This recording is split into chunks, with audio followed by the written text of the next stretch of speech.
first day of the real thing, and it's wet. When we get to the gridding part, we'll take you out there with the golf carts. Today would not be a day to take big heavy vehicles out there. Saw a few out there already and came back. Please, when you see that the water's splashing around your wheels, that means you shouldn't be there, especially not in a car or a heavy vehicle. The golf carts or the funny-looking tribal safari Kubota be used to take you out there. It's much easier on the grass, doesn't make ruts that you later have to contend with. Okay? Glad to see you all here. The people I'm going to introduce for the contest, first of all, Waterman, you already know, John Murray. Gary Adams is the ground chief for the ground crew. Pat's going to be Pat's our certified documenter of all the flights when they take off. Mike and Steve and Bill, these three are the weighers at the scales. And the scales will be operational and working today. If you want to fill with water, you get a weight so we can establish it on the form. That'll be taken care of today. For some that may have not been here last night, Joanne Peterson, everybody should have been here, is the retrieve desk. Chuck Lohre is the recorder. Who might have missed? I don't think so. Andrew is on the way here. Weather. Tom Kelly, where do you go? Tom? Right behind you.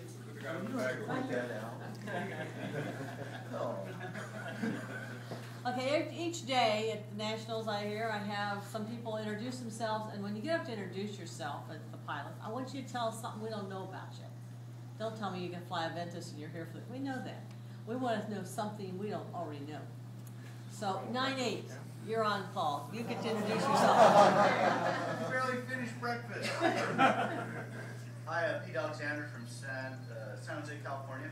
My crew, Andy Hogbick, drove 2,532 miles to get here. And I'm retired.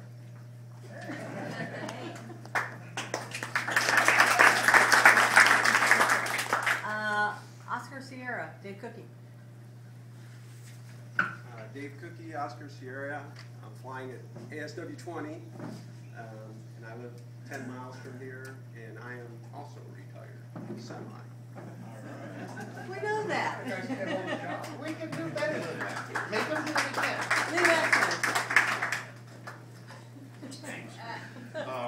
Good morning. For those of you that don't know me, I'm John Murray, Eastern Sailplane. I'm married to Linda the Perfect.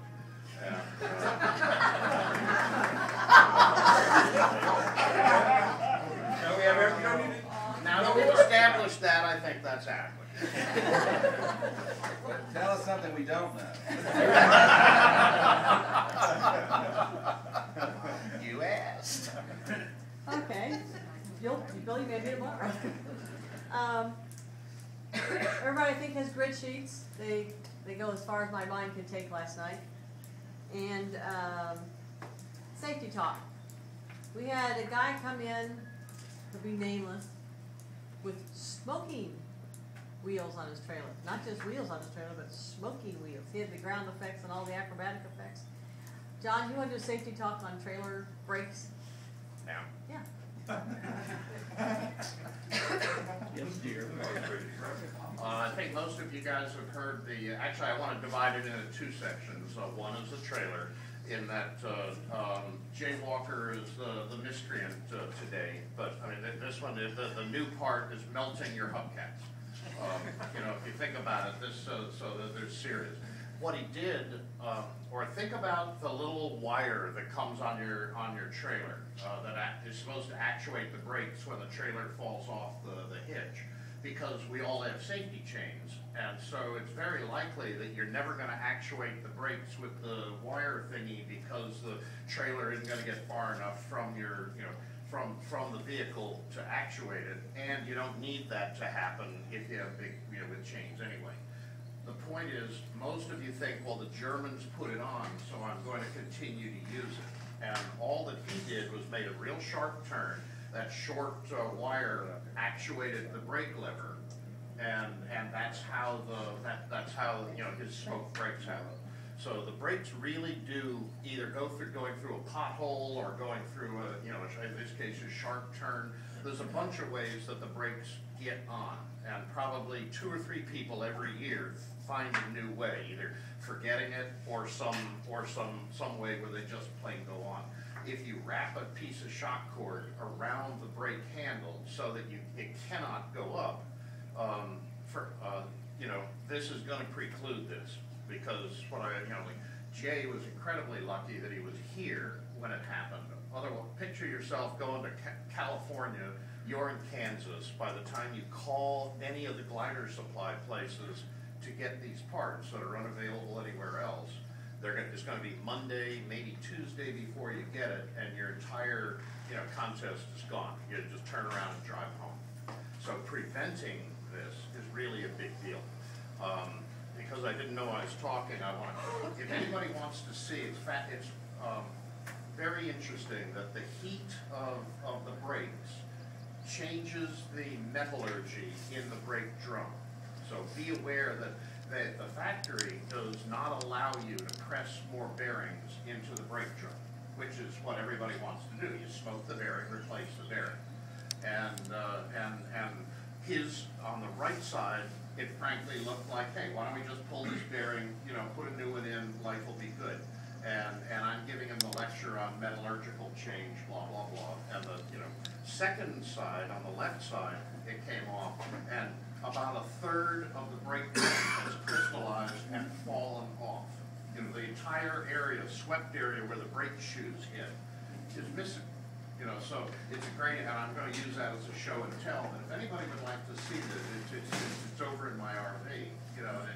It will put the fear of God in you relative to reusing overheated brake drums. Okay, so that's the lecture on trailers today. The other one is, if you have an experimentally registered glider, be aware that the FAA is on some sort of a tear where they are closing us down a little bit, or not closing us down. They want to inspect our paperwork, quite rightly. Most of our paperwork, if you own an older ASW-20, I'll bet you it's been through 3 owners, through the years. And you're here in Ohio, and I'll bet you it's registered and supposed to be operated within 300 miles of Seattle, Washington. So, and Arizona is having trouble. And trouble means the FAA is inspecting every experimental aircraft within their jurisdiction. And it's happening in Arizona. Dick Butler got a call in Tennessee, and they've hired an extra person, to do this. So that, and there's another area, it might be Michigan, but the point is the FAA is actually, quite rightly, trying to get us to look at our paperwork and bring it up to snuff. I suggest you do this. If you are not the original owner of an experimental ship, and if you have not gone to the FAA and updated your C of A, you probably have an illegal C of A. For instance, if you don't have that 8.5 by 11 sheet that's a certificate of limitations, you're illegal. So put that in mind, and it's only a matter of time before it seems to be spreading. It started in one FISDO, and they all talk to each other, and it's coming. So, that the message is do it before they find you. So. Can I say one thing about that? Yeah. Yeah, I'm from Arizona. I just want to say, I haven't been inspected, but a number of my friends have, and it's not an adversarial situation down there, but they are doing it. Okay. We're gonna have the weather now. There's a little John Madden in me that's going to come out this morning. John, he does this thing where he draws around and everything. And then I thought about this, and I can stand behind it. How about that? And that's your weather. I hope you enjoyed it. That's about it. But, how much time do I have? Do I have to kill here? Whatever time you need. Oh, okay.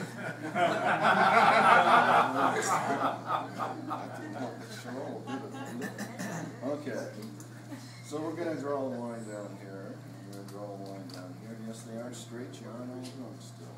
Anyway, this is north. Makes it real easy. I got Ray Galloway's update just a few minutes ago, and he said, morning, or however he says that. Morning.